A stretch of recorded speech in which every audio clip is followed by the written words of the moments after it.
বিসমিল্লাহির রহমানির রহিম।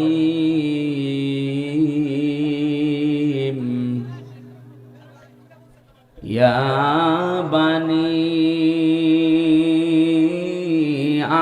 আদামা قد أنزلنا عليكم لباسا قد أنزلنا عليكم لباسا يواري سوآتكم وريشا ولباس التقوى ذلك خير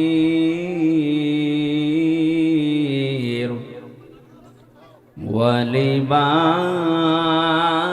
التقوى ذلك خير ذلك من آيات الله لعلهم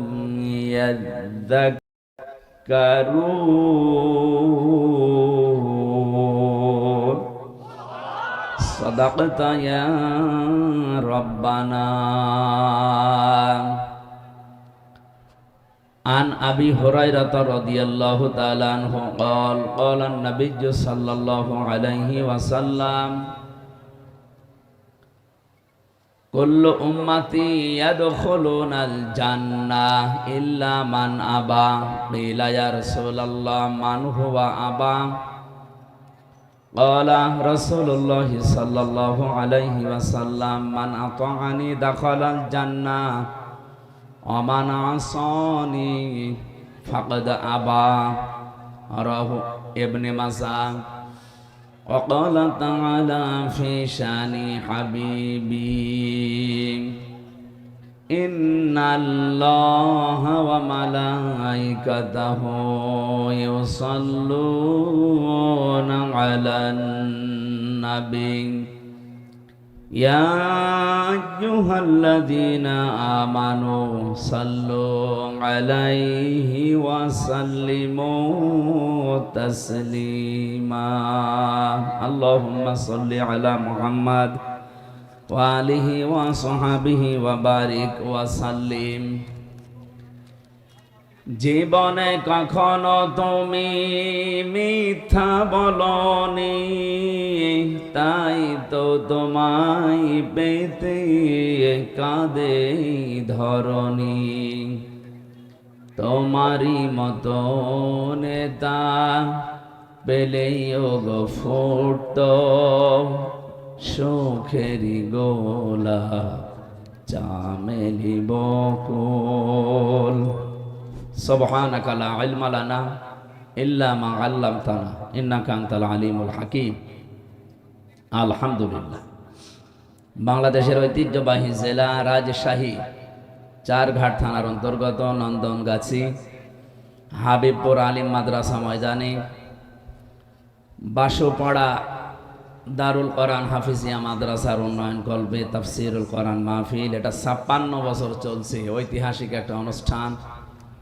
সম্মানিত সভাপতি জনাব নজরুল ইসলাম, সিভিল ইঞ্জিনিয়ার, দামাত বারকাতুহুমুল আলিয়া। ইযা জা নাসরুল্লাহি ওয়াল ফাত, যখন আল্লাহর সাহায্য আসবে হে নবী আপনি বিজয় দেখতে পাবেন। এই যে বিজয় যখন আপনি দেখতে পাবেন, কমপক্ষে 9টা নমুনা আসবে আপনার সামনে। কোন জাতিকে যদি আল্লাহ বিজয় দান করে, 9টা জিনিস একটা একটা করে তাদেরকে দেখায়। প্রথম নাম্বারে ওয়ারাইতান নাসা ইয়াদখুলুনা ফি দীনিল্লাহি আফওয়াজা। হে নবী আপনি দেখবেন দলে দলে পালে পালে মানুষ ইসলামে প্রবেশ করছে। সেদিন 100 হিন্দু পরিবার এসেছে। হিন্দু মানুষরাও এখন বিশ্বাস করছে দেশে ইসলাম ছাড়া নিরাপদে থাকার কোনো দল নেই।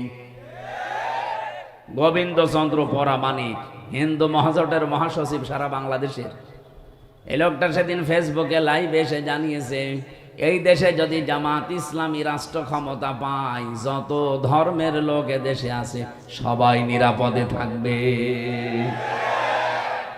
আমার মনে হয় হিন্দু গোবিন্দচন্দ্র পরামানিককে আমি কানে কানে বলে দিয়েছিলাম, এটা হিন্দু মানুষ, সেই বিশ্বাস করতে পারে। অথচ অনেক আলেম পর্যন্ত এখন দেখছি নামধারী জালেমের কাতারে। মুরব্বী মানুষ একমা কবর একমা টাঙায়, এখনো পর্যন্ত জালেম মুনাফিক এবং রাম আর বামদের টাকা খেয়ে ফতোয়া দিচ্ছে যে জামাত ইসলামী কোনো ইসলামী দল না, এটা ভণ্ড ইসলাম, এরা মওদুদের মতবাদ কায়েম করতে চায়। আপনি মরণের আগে এরকম মিথ্যা কথা, মিথ্যা তহমত দিতে পারলেন, আপনার তো ঈমান নসিব হবে না। এত বড় মিথ্যা তহমত দেন কি করে? উনি জেলার সহকারী সেক্রেটারি, জিজ্ঞাসা করেন তো এই দেশে জামাত ইসলামী মওদুদিবাদ প্রতিষ্ঠা করতে চায়। মওদুদি আমাদের ইমামের, আমাদের মাযহাবের ইমামও না, ওনার কোনো মাসলাও আমরা নেই না। ওনার একটা বিষয় শুধু আমরা নিয়েছি যে গণতান্ত্রিক পদ্ধতিতে ইসলাম কায়েম করা। হ্যাঁ, আপনার কাছে যদি এটা ভালো না লাগে আপনি অন্য কোনো পদ্ধতি দিতে পারেন, দেন। আমরা তাকে মাযহাবের ইমাম মানি না, কোনো মাসলার ইমামও তারে মানি না। আর আন্দাজে এই তহমতটা আপনি এই 54 বছর লাগিয়ে দিয়েছেন। এই মিথ্যা কথা বলার জন্য আমার মনে হয় তার তওবা করা উচিত, না করলেও লোক বেঈমান হয়ে মরবে। কারণ তার জন্য লক্ষ লক্ষ মানুষ বিভ্রান্ত হচ্ছে। একটা মানুষ যদি একজনকে মেরে ফেলে, তাকে মেরে ফেলেন, তার গোনা শেষ। একজন মানুষ যদি 1000 মানুষ হত্যা করার কাণ্ডারি হয়, যেমন হাসিনা, ও তো একজন মারে নাই, ও মানুষ একজন, কিন্তু মানুষ হত্যা করার তালিকায় ওর নাম লক্ষ লক্ষ। এখন হাসিনাকে যদি আপনি একবার মেরে ফেলেন, ওর গোনা মাফ হবে না, ওরে কমপক্ষে 2732 বার মারা লাগবে, তাও শুধু 24 সালের জন্যে, আর বাকি সালগুলো বাদ দিলাম। একজন মানুষকে আপনি এতবার মারতে পারবেন? ওর এত জীবন আছে, আর ওর যা জীবন ও তো জীবনই না, ও তো বোনাস হায়াতে আছে। কি কথা বলেন না? ও কি বেঁচে থাকার কথা? এখন তো মরে যাওয়া দরকার, কারণ এখন আমাদের হায়াত নিয়ে বেশি আছে। যদিও আমাদের দেশে নেই, যেখানে আছে ওই দেশের মানুষের হায়াত এত না গড়, ও যতদিন বেঁচে আছে অন্তত ওনার মরে যাওয়া উচিত। কারণ এই পৃথিবীতে আমি দেখলাম গোপালী, নেপালি আর মোদিজি সব পালানোর ধান্দায় আছে। আমি যেটা বোঝাতে চাই, একজন মানুষ যদি একজন মানুষকে বিভ্রান্ত করে, তার একটা গুনাহ হয়েছে। আর ওই একটা লোকের কথার দ্বারা, কাজের দ্বারা যদি লক্ষ লক্ষ মানুষ বিভ্রান্ত হয়, ওকে আপনি একবার শাস্তি দিলে ওর গুনাহ মাফ হবে না। এই জন্য ইসলামের নাম নিয়ে হোক আর অন্য কোনো নাম নিয়ে হোক, এদেশে যেহেতু এখন সব ইসলাম এক জায়গায় হওয়ার একটা সম্ভাবনা দেখা অলরেডি দিয়েছে, যাদের ভেতরে এতদিন ছোটখাটো বিষয় নিয়ে মত পার্থক্য ছিল, এখন সব বাদ দিয়েছে তারা। এই জন্যই তো জালেম আর মুনাফিকদের মাথা খারাপ হয়ে গেছে। তারা এতদিন যারা আমারে বলতে হুজুর দোয়া করেন, এখন দোয়া না বদ দোয়ার জন্য ডাকে না। তারা বুঝে ফেলেছে যে 8 দল না, এদেশে আরো যারা ইসলাম চায় তারা যদি সব এক হয়ে যায়, এখন যাদের ডাকে সাড়া দিয়ে হচ্ছে তাদের বিরুদ্ধে টার্গেট লাগাও। এই কারণে জামাত ইসলামী ভণ্ড, এরা মওদুদিবাদ, এই কথাগুলো এই 54 বছর পরে আবার নতুন করে আরম্ভ করেছে অনেক আলেম নামে জালেম। আমি জালেমই বলবো, কারণ মিথ্যা কথা বলেন কেন আপনি? সুতরাং জামাত ইসলামী এখন আর ফো দিয়ে শুধু তাবিজ করে এদেশ থেকে উড়িয়ে দেওয়া যাবে না। এ কিন্তু রাজধানী থেকে শুরু করে ওয়ার্ড পর্যন্ত এদের কমিটি এখন একেবারে মানে শিকড় গেড়ে অলরেডি মাটি নিচে চলে গেছে। এই জন্য এই সমস্ত ধান্দায় যারা আছেন, এই ধান্দাবাজি বাদ দেন। এদেশের মানুষ এখন কিন্তু সচেতন। আগস্টের 5 তারিখের আগে এদেশের মানুষ আর বসবাস করে না। এই জন্য হিসাব নিকাশ করে চলেন। আশা করছি আপনাদের বিবেক খুলবে। এরপরও যদি কেউ দাদা বাবুদের কথায় নাচেন, যা হয়েছে আপার, আপনাদেরও তাই হবে। আপনাদের আমরা ভালোবাসি, আপনারা মুসলিম মানুষ। আশা করছি অন্তত ভারতের আগ্রাসন যেন এদেশে আর ডানা বাঁধতে না পারে। যাদের দ্বারা বাঁধবে জাতি কিন্তু খুব সতর্ক, তাদেরকে চিনে ফেলবে, জীবনের মতো তাদেরকে তালাক দেবে। এদেশে কোনো ভারত প্রীতি চলবে না। কথা বলেন না কেন? এই দেশ যদি চলে, দেশের 18 কোটি মানুষের সিদ্ধান্ত অনুযায়ী চলবে। কোন দাদা কোন বাবার কথায় আমরা চলতে চাই না। আল্লাহ রাব্বুল আলামিন জানিয়েছেন, ইয়ারফাউল্লাহুল্লাযীনা আমানু মিনকুম ওয়াল্লাযীনা উতুল ইলমা দারাজাত। তোমাদের ভেতরে যারা ঈমান আনে, আর ঈমানের এই দাবি অনুযায়ী যে মানুষগুলো ইলম অর্জন করে আমল করে, এই দুইটা গুণ যাদের ভেতরে আমি দেখতে পাই। ইয়ারফা এটা মোজারে, বর্তমান ভবিষ্যৎ, প্রেজেন্ট ফিউচার। আল্লাহ পাক দারাজাতুন না দিয়ে দারাজাত বহু বচন দিয়ে জানাতে চেয়েছেন। এই দুটো গুণে গুণান্বিত যারা অর্জন হবে, দিন যত যাবে তাদের মর্যাদা তত বাড়তেই থাকবে। আল্লাহ শুধু বাড়িয়ে দেবে তা না, বাড়াতেই থাকবে। এই জন্য আশা করছি যারা এখানে স্টেজে চেয়ার পেয়েছেন, ঈমান অবশ্যই আপনাদের আছে। ঈমান এবং আমল করা লাগবে আপনাদের জ্ঞান, যোগ্যতা, ইলম অনুযায়ী। কারণ বহু মানুষ তাদের জ্ঞান অনুযায়ী, যোগ্যতা অনুযায়ী কাজ করে না। এই জন্যে তাদের মর্যাদা, সম্মান দুনিয়াতে আল্লাহ আরো নষ্ট করে দেয়। কথা বোঝেন আমার? আমি নাম নিলাম না। বহু মানুষের জ্ঞান আছে, যোগ্যতা আছে, কিন্তু সে অনুযায়ী সে চলে নাই। এই জন্য আল্লাহ পাক তাকে তার উপরে তুলতে তুলতে এত নিচে নামিয়ে দিয়েছে যে সেখান থেকে আর উঠে আসা সম্ভব না। আপনাদের এই আসনের যিনি মন্ত্রী ছিল, কোথায় উঠেছিল? আল্লাহ এত নিচে নামিয়ে আছে। আমি সেদিন কোন দেশে যেন গিয়েছিলাম, সিঙ্গাপুর নাকি মালয়েশিয়া যেন, সেখানে যে দেখি নিচে বসলাম, হোটেলে দেখি চা খাচ্ছে। সালাম দিলাম, আসসালামু আলাইকুম। ওয়ালাইকুম আসসালাম বলবে তো না, বলো হুজুর আমরা আগেই পালিয়েছি। আর সালামের জবাব না দিয়ে বলে ওয়ালাইকুম আসসালাম, বলবে না? আমরা আগেই পালিয়েছি। আপনি পালালেন কেন? এটা কোন জেলা যেন? রাজশাহী। এর পাশে নাটোর, ওখানে আর এক মন্ত্রী ছিল, খালি পলক মারে। কি অবস্থা এখন দেখেন। সেদিন আমি আদালতে হাজিরা দিতে গিয়েছিলাম আমার মামলার, যে দেখে আল্লাহর ওলি কাঁদতেছে। অথচ কি গেট আপ ছিল দেখেছেন? এক এক সময় এক এক সাজে থাকতো।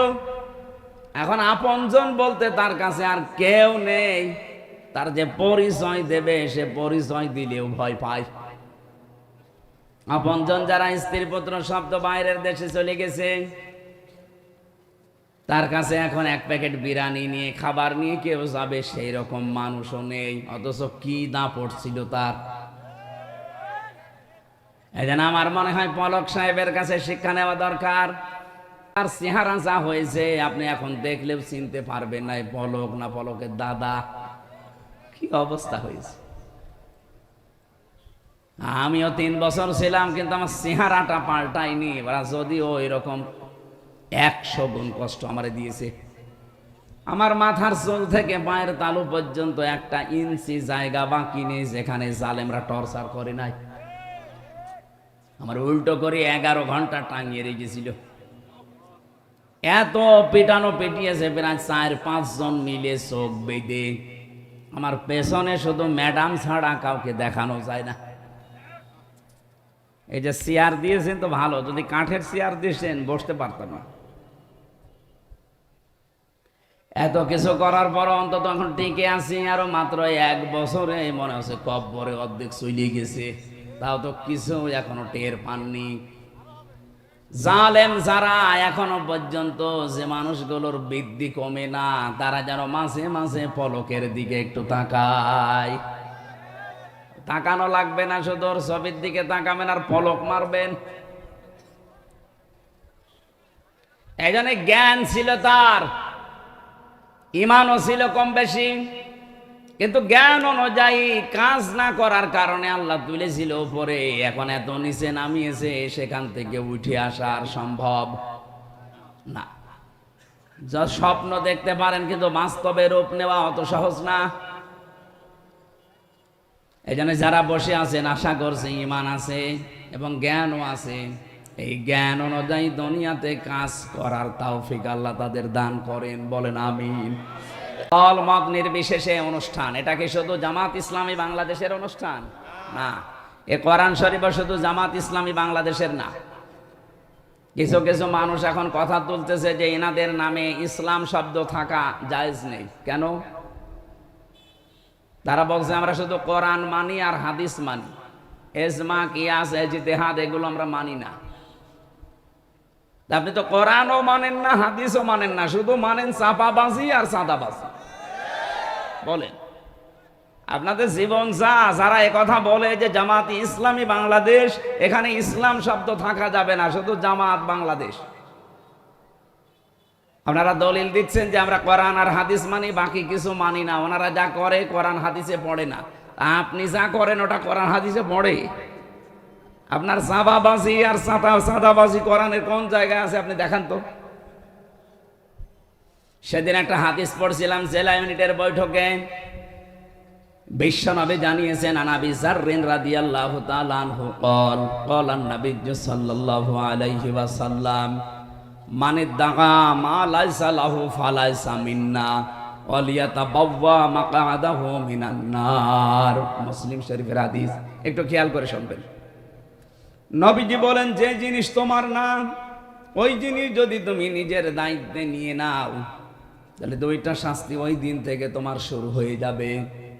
আবার বলছি, যেই জিনিস তোমার না ওইটা যদি নিজের আয়ত্তে তুমি নিয়ে নাও, জোর করে হোক, জবরদস্তি করে হোক, দখল করে হোক, চাঁদাবাজি করে হোক, যেভাবেই নিজের দায়িত্বে যদি নিয়ে রাখো, ওই দিন থেকে তোমার শাস্তি হবে দুইটা।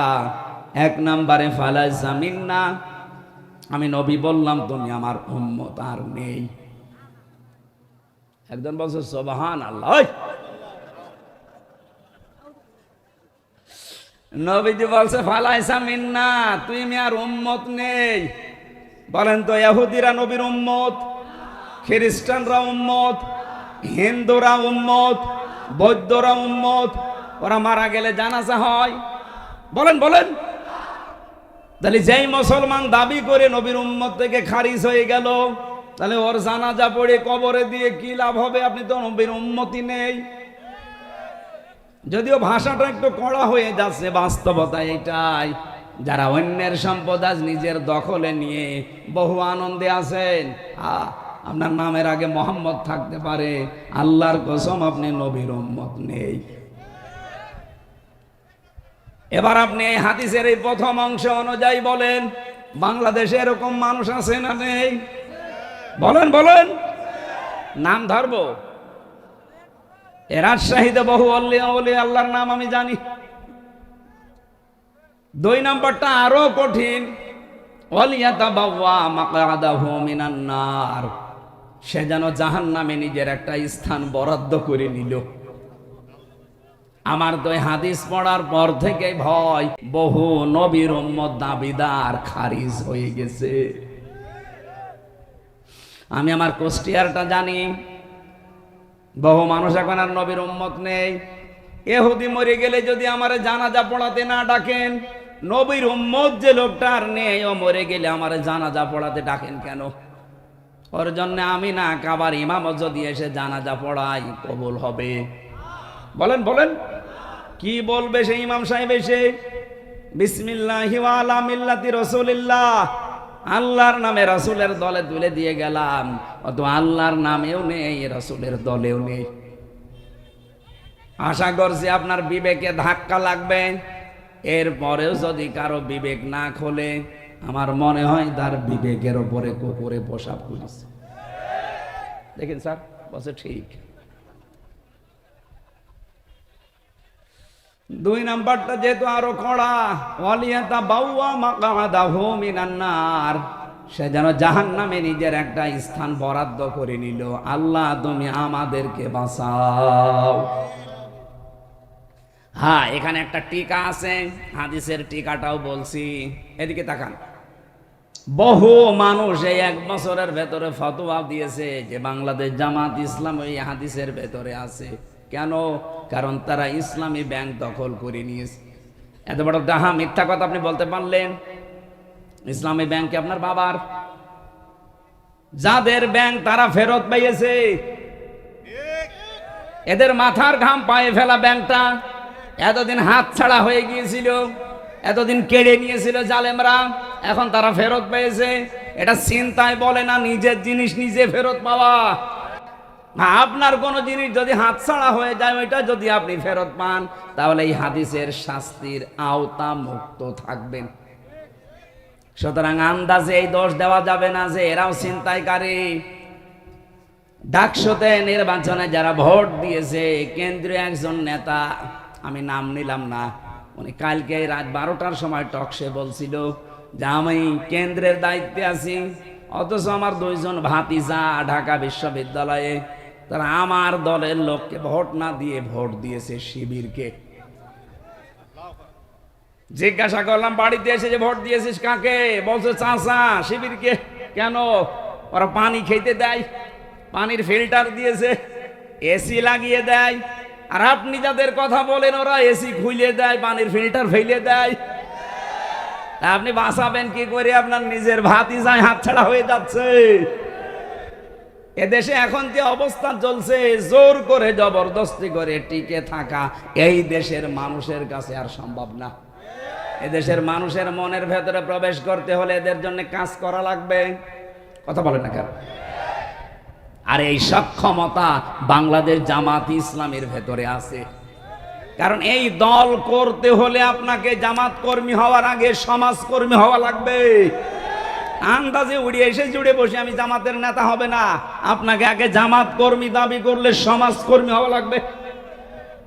বাংলাদেশ জামাত ইসলামীতে ওয়ার্ড থেকে শুরু করে কেন্দ্র পর্যন্ত একটা মানুষ আপনি দেখাতে পারবেন না যেখানে কাজ ছাড়া কেউ আছে। ও যদি রাস্তা ছাড়ো দেওয়া হয় তাও কাজ করে খায়, আর কাজ করে খেলে প্রতি মাসে যদি 15,000 টাকা উপায় হয়, 100 টাকার 5 টাকা তারা এমনিতেই জামাত ইসলামকে দান করবে। এটা জোর করা না, জবরদস্তি করা না, তার নিজের ইচ্ছায় সে দিয়ে আসবে। যার যেভাবে ইনকাম তাকে ওইভাবে দেওয়া লাগবে। কেউ যদি 1 লাখ টাকা উপায় করে মাসে, তারও 100 টাকায় 5 টাকা। আমার যেমন দেওয়া লাগে আপনারও দেওয়া লাগবে। অন্য কোনো দলের এই সিস্টেম আমি পাইনি। আপনি যদি দেখাতে পারেন চলেন আমারে নিয়ে দেখান। আপনারা যে আন্দাজে এক ফতোয়া দেন যে এরাও চাঁদাবাজি করে, এরা এত টাকা পায় কোথায়, আপনি আসেন আমার সাথে, আপনাকে আমি একেবারে পাই টু পাই দেখাবো যে টাকা আসে কোত্থেকে।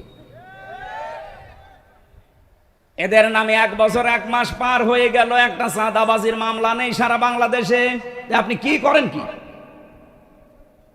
এখনো পর্যন্ত মিথ্যা দোষ এদের ওপরে চাপিয়ে দেন যে ছাত্রলীগ এদেরকে ভোট দিয়েছে। আপনার বিবেকে কি হয়েছে বলেন তো? ছাত্র দল যদি 5,000 ভোট পায়, ঢাকা বিশ্ববিদ্যালয়ে ছাত্র শিবিরে মনে করেন 5,000, এখনো যে 9,000 বেশি পেয়েছে, 9,000 কি ফেরেস্তা দিয়েছে?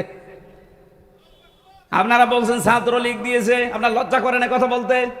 তাদের নিষিদ্ধ করা হয়েছে, দেশ থেকে তারা পালিয়েছে।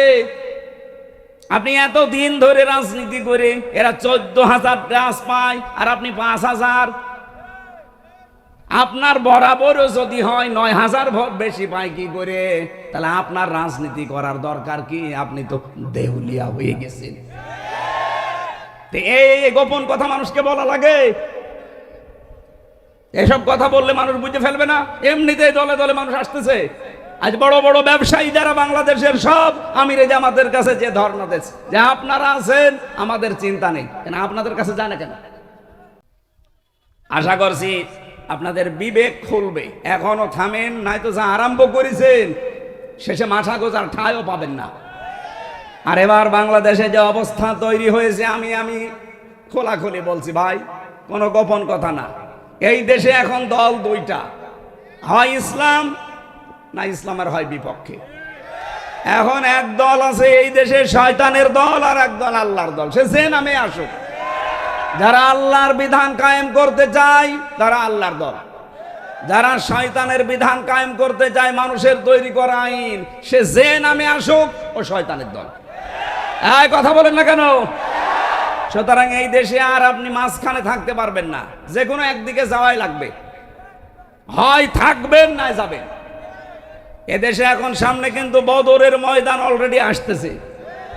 বদরের ইতিহাস পড়েছি যে ছেলে বাবার বিপক্ষে অস্ত্র ধরেছে, স্বামী স্ত্রীর বিপক্ষে অস্ত্র ধরেছে। এবার বলেন তো সেই অবস্থা আসতেছে না? ওয়ালা তাহিনু ওয়ালা তাহজানু ওয়া আনতুমুল আ'লাউনা। এখানে যারা আরবি বোঝে আমি তাদেরকে বলছি, আল্লাহ এখানে আনতুম আ'লাউনা শব্দটা এরকম ছিল, অথচ আ'লাউনার আগে আলিফ লাম দিয়ে এটাকে আল্লাহ নির্দিষ্ট করে দিলেন কেন? আরবি গ্রামার যারা পড়ায় জিজ্ঞাসা করেন, মুবতাদা যদি মারেফা হয় খবর সব সময় নাকেরা হয়, কিন্তু এখানে আল্লাহ খবরটাকেও মারেফা বানিয়ে দিয়েছেন আলিফ লাম দিয়ে। আনতুম আ'লাউনা না আনতুমুল আ'লাউনা। খবর যদি কোনো সময় মারেফা নির্দিষ্ট হয়ে যায়, ইফিদুল হাসর, হসরের ফায়দা দেয়, বাংলা অর্থ দাঁড়ায় হবে। গ্যারান্টি আমির হামজার না আল্লাহর? ওরা যে শাহীবাসী, আল্লাহ যদি গ্যারান্টি দেয় যে আপনার ভয় কিসের, আর মনের ভেতরে কেন হীনমন্যতায় ভোগেন? কোনো ভয় নেই, কোনো চিন্তা নেই, কোনো দুশ্চিন্তা নেই। আল্লাহ বলেন বিজয় হবে যদি মুমিন হতে পারো। কি হতে পারো? বলেন বলেন। আমার প্রশ্ন আমার রাজশাহীবাসীর কাছে, বিজয় দেওয়ার একচ্ছত্র মালিকানা কে? আরো জোরে বলেন। মুমিন হওয়ার মালিক কে? এদিকে আসে। আল্লাহ মুমিন হবে? আল্লাহ তো মুমিন আছে। একেবারে সব হা বললে হবে? আমি আবার প্রশ্ন করছি, বিজয় দেওয়ার একচ্ছত্র মালিকানা ভারতের, আমেরিকার, কার? আর মুমিন হওয়ার দায়িত্ব কার? আমাদের। তাহলে আমাদের মুমিন হওয়া লাগবে নাকি? আশা করছি আমরা কাঙ্ক্ষিত মানের মুমিন হতে হলে 50টা বিষয় আছে কোরআনের ভেতরে। 50 জায়গায় আল্লাহ মুমিনের বিভিন্ন গুণাবলী দিয়েছেন। আপনারা ওইগুলো দেখে দেখে দেখে দেখে পড়ে নিজের ভেতরে অর্জন করেন। সামনে ইসলাম আসতেছে, আপনি একটু বুক বাঁধেন, বড় আশা নিয়ে বুক বাঁধেন। এবার দেখবেন যে কোরআন দিয়ে বাংলাদেশ চললে কেমন দেখা যায় ইনশাআল্লাহ। কোনো ভয় নেই। যত চাপাবাজি করুক, বিভিন্ন মানুষ দেখছে চাপাবাজি করছে, এই যে ফজু পাগলা কি চাপাবাজ। চুয়াডাঙ্গার একজন আছে দুদু মিয়া, এ চাপা ছাড়া কি আছে? আশা করছি এই মানুষদের কথায় বিভ্রান্ত আমরা হব না। আমরা কোরআনের উপরে 100% বিশ্বাস রাখতে চাই ইনশাআল্লাহ। দরুদ পড়ছি, সালাম পড়ছি নবীর উপরে। তেলাওয়াতকৃত আয়াত আমার সূরা আরাফ 26 নম্বর আয়াত, একটা মাত্র আয়াত পড়েছি। লক্ষ লক্ষ হাদিস থেকে একটা হাদিসের অর্ধেক পড়েছি। এবার আসেন তো এই দুইটার সামনে নিয়ে কিছু কথা বলি। সূরা আরাফ এর বাংলা অর্থ হচ্ছে প্রাচীর। আরাফ নামক একটা প্রাচীর আল্লাহ বানিয়েছেন। অবাইনাহুমা হিজাব ওয়া আলাল আরাফি রিজালুন ইয়ারিফুনা কুল্লাম বিসীমাহুম ইলা আখির আয়াত। আরাফ নামক একটা প্রাচীর আল্লাহ জান্নাত আর জাহান্নামের মাঝে আল্লাহ বানিয়ে রেখেছেন। নবীজি বলেন আল্লাহ এখানে কিছু মানুষকে দাঁড় করিয়ে রাখবে, এদেরকে জান্নাতেও দেবে না, জাহান্নামেও দেবে না। এই এদিকে তাকান। সাহাবী প্রশ্ন করলেন, হে নবী এদেরকে জান্নাতে দেবে না কেন? নবীজি বললেন এরা জান্নাত পাবে না শুধু একটা কারণে, এদের সবই ভালো ছিল, মা বাবার সাথে আচরণ ভালো ছিল না। এবার আসেন আমি মেয়েদেরকে 2 মিনিট বলবো। সম্মানিতা মা বোনেরা, আমি খুব ভালোবাসি আপনাদেরকে, কারণ নবীজি বলেন আমার কাছে 3টা জিনিস প্রিয়, একটা সুগন্ধি, একটা নামাজ, আর একটা মেয়ে মানুষ, সেটা আমার নিজের স্ত্রী। এই জন্য মা বোনদেরকে আমিও ভালোবাসি নবীর হাদিস অনুযায়ী। আরাফ সূরার তাফসীর পড়তে গিয়ে আমি দেখলাম আপনারা অধিকাংশ জাহান্নামে দৌড়াচ্ছেন। নিজে শুধু না, 4 জন পুরুষ মানুষকে সাথে নিয়ে যাচ্ছেন। হয় বাবাকে, নাই বড় ভাইকে, নাই স্বামীকে, নাই বড় ছেলেকে। এই যে আজ সন্তানগুলো আমরা আজ মা বাবার সাথে খারাপ ব্যবহার করার কারণে আমরা আজ আরাফ নামক জায়গায় দাঁড়িয়ে আছি, জান্নাতে যেতে পারছি না। এটা শুধু আমার একা দোষ না, এই দোষে দোষী আমার বউ। এই কথা বলেন না কেন? 100টার 98টা পরিবারে বউর কারণে স্বামী তার মা বাবার হক আদায় করতে পারে না। এরকম বউর আশাই নেই? বলেন বলেন। সম্মানিত মা বোনেরা, শুধু মনে করে অনেকে যে নামাজ পড়ি, রোজা রাখি, কালো বোরকা পরি, আমি জান্নাত পাবো না। মানে কে বলেছে আপনাকে? আপনার স্বামী যেটা পছন্দ করে ওটা যদি জায়েজ হয়, মাস্ট বি আপনাকে ওটা পছন্দ করা লাগবে। আপনার স্বামী পছন্দ করছে আপনার মা বাবা, তার মা বাবা তার সাথে থাকবে, খেয়ে থাক না খেয়ে থাক তার সাথে থাকবে। কিন্তু আপনি এটা চান না। এটা বন্ধ হয়ে গেল, কারেন্ট চলে গেছে। সুবহানাল্লাহ, আলহামদুলিল্লাহ, লা ইলাহা ইল্লাল্লাহ। একটু বসেন ভাই, বসেন বসেন, আধা ঘন্টা মতো বসেন বসেন। সুবহানাল্লাহ, আলহামদুলিল্লাহ, লা ইলাহা ইল্লাল্লাহ, মুহাম্মাদুর রাসূলুল্লাহ। পারিবারিক জীবনে যে সমস্যাগুলো আমরা প্রতিনিয়ত ফেস করছি, যার জন্য হাজারো সংসার ভেঙে যাচ্ছে, হাজারো মানুষ সন্তানগুলো আমরা জাহান্নামী হয়ে যাচ্ছি, জান্নাতে যেতে পারছি না, এগুলো নিয়ে একটা বই লিখিত আছে আমার। দাম্পত্য জীবনের স্বামী স্ত্রীর যে ঝগড়াঝাটি, কলহ, মারামারি, গন্ডগোল, এবং এটা সমস্যার এই সমাধান কি কি করা লাগে। আমি কোরআন হাদিস থেকে প্রায় 128 পৃষ্ঠা পর্যন্ত লিখেছিলাম বিভিন্ন রেফারেন্স দিয়ে। আমার গাড়িতে পাওয়া যায়, আপনারা মেয়েদের জন্য নিয়ে যাবেন ওই বইটা, বিস্তারিত এই ওয়াজগুলো ওখানে লেখা আছে বাংলায়। আশা করছি ওটা নিয়ে পড়াবেন। ওদের মনটা আল্লাহ যেন ফাতেমাতুজ জোহরার মতো, হযরত রুকিয়ার মতো উদার করে দেন, বলেন আমিন। 2 নম্বরে সাহাবী বললেন, হে নবী, এরা জান্নাতে যেতে পারছে না মার বাবার অবাধ্যতার কারণে, বলে জাহান্নামেও এরা যাচ্ছে না। নবীজি বললেন, না, এদেরকে আল্লাহ জাহান্নামেও দেবে না। বিশ্ব নবী একটা কথা উচ্চারণ করেছিলেন, এদেরকে আল্লাহ জাহান্নামে দেবে না একটা কারণে, এরা দুনিয়ায় যাই করুক না কেন দিন কায়েমের জন্য এরা চেষ্টায় ছিল। এই হাদিসের যে ব্যাখ্যা আমি পড়েছি, মুহাদ্দিসিন কিরাম লিখেছেন, কোন মানুষ যদি মন থেকে জমিনে আল্লাহর বিধান কায়েম করার জন্য চেষ্টা করে, দিন কায়েমের জন্য যদিও চেষ্টা অব্যাহত রাখে, জমিনে যদি বিধান কায়েম নাও হয়, আল্লাহ তাকে অন্তত জাহান্নামে দেবে না। আপনার চাইতে যেহেতু কোরআন হাদিস হালকা হলেও বেশি পড়েছি, আমি কোরআনের ওপরে আমার অনার্স মাস্টার্স করা আছে, আল্লাহর কসম এই হাদিসের ব্যাখ্যা আমি যা বুঝেছি সেইটাই বোঝাই। এ পৃথিবী থেকে যদি জাহান্নামে যেতে না চান, দিন কায়েমের জন্য যারা এই জমিনে চেষ্টা করছে, আপনি তাদের সাথে থাকবেন। ইবনে মাসউদ থেকে, ইবনে আব্বাস থেকে না, ইবনে ওমর থেকে একটা হাদিস আজকেও পড়ছিলাম। আন ইবনে ওমর রাদিয়াল্লাহু তাআলা আনহু قال قال النبي صلى الله عليه وسلم فاتبعوا الصواد الاعظم, মুসলিম শরীফের হাদিস। না এটা জানতো না, বলো তো, আবার চলে গেল।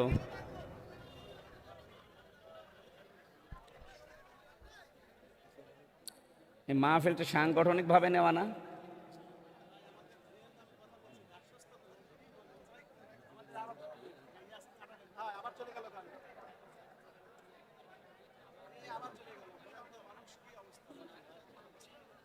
এভাবে হবে না।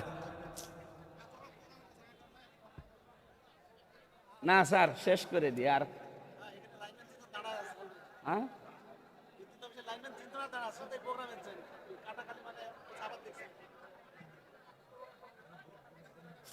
আর 20-25 মিনিট আছে। আবার এতগুলো মানুষ আশপাশে যে আবার নামাজ ধরা লাগবে না, 10 মিনিট আগে ছাড়া লাগবে।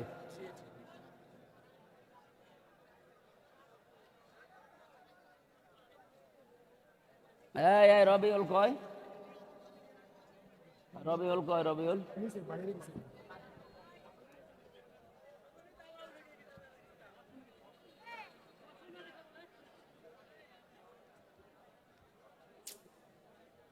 এরকম তো পাই না কোনো জায়গায় ছাতা। হ্যাঁ, একটা বিকল্প তো থাকে। আচ্ছা, মাইকওয়ালা যারা, এরা তো হ্যান্ড মাইক নিয়ে আসে সাথে করি।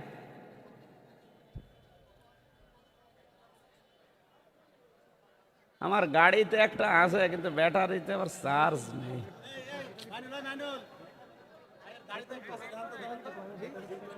ওই ড্রাইভারকে যাই একটু বলেন তো, ড্রাইভারের বলেন যে মাইকটা দেন। ওই যে ক্যামেরাম্যানের একটা মাইক আছে।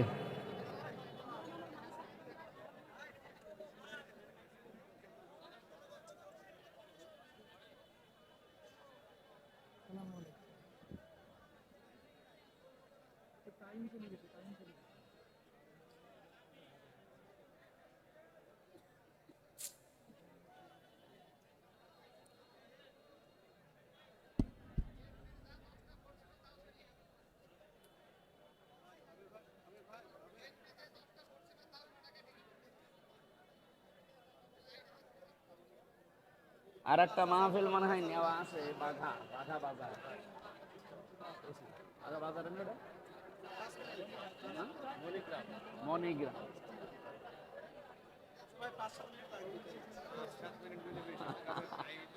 মানুষজন চলে গেল, 5 মিনিট পরে আসে কি করবো?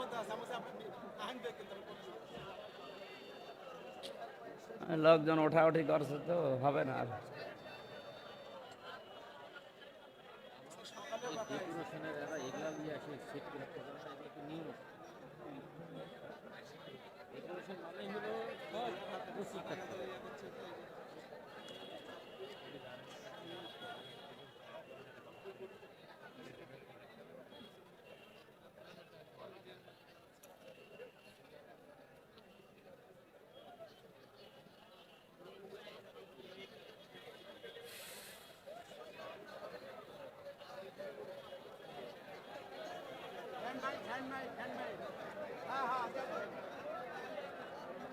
ড্রাইভারের বলো, বলো ভিডিও ম্যানের ওইটা দিতে বললো।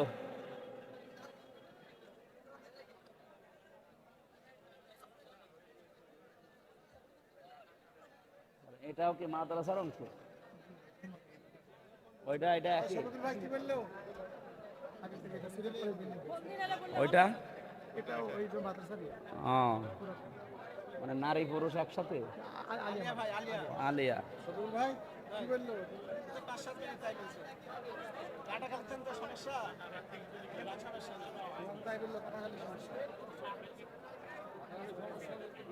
তো সমস্যা, হঠাৎ 4-5 মিনিট আসলো কি করে?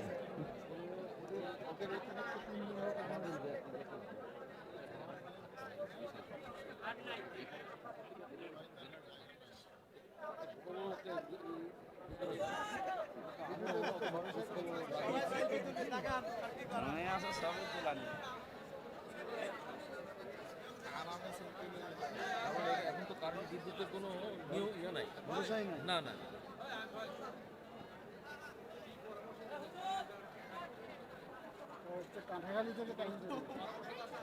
তহরুল সাহেব, ওই আপনি কোথায়? এদিকে আসেন। আপনাদেরও তো মানুষ এরকম হবে না। না, আমার আমার দুইটা জেনারেটর রেডি করেছে, দুইটা। ওই আপনারা এখানে দাঁড়িয়ে বলেন যে আমাদের একটা অনুষ্ঠান আছে, ওই দিন যাই বলেন, এখানে দাঁড়িয়ে বলেন। আসেন এখানে। বলবো যে ভাই দেখি মাইক কোন পাবেন? মাইক হবে না। হ্যান্ড ব্যাগ আনতে গেছে।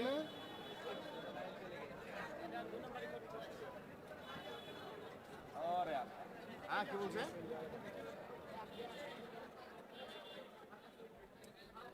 আমরা বিদ্যুৎ অফিসে দরখাস্ত দিচ্ছি, চিঠি কি জানো আপনার জায়গার নাম? বিনোদপুর বিনোদপুর। উচ্চ বিদ্যালয় মাঠ, বিনোদপুর হাই স্কুল মাঠে 25 তারিখ। আজকে তো 18 আর 7 দিন। হ্যাঁ, সামনে বৃহস্পতিবার। হ্যাঁ, আগামী 25 তারিখ এই মাসের এই যে বাঘা বিনোদপুর রাত্রে। আমার কি কারেন্ট আছে তো? আমার ওই কারেন্ট আছে। এখানে কেউ